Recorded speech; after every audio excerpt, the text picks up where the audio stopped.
ఈ సొసైటీలో చదువు ఇంపార్టెంటా లేదా డబ్బులు ఇంపార్టెంటా అనేది ఈరోజు మనం తెలుసుకుందాం.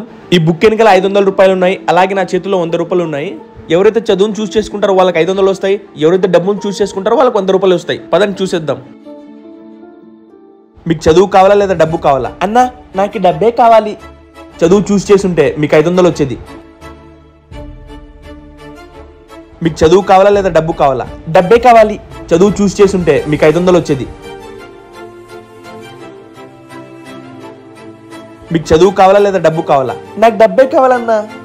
చదువు చూస్ చేసుంటే మీకు 500 వచ్చేది. మీకు చదువు కావాలా లేదా డబ్బు కావాలా? అన్నా మీరు ఎంత మంచి వాళ్ళన్నా. ఈ చుట్టుపక్కల అందరిని అడిగాను, ఎవరు చదువును చూస్ చేసుకోలేదు, మీరు మాత్రం చదువును చూస్ చేసుకున్నారు. మీలాంటి వాళ్ళు ఉంటే దేశం బాగు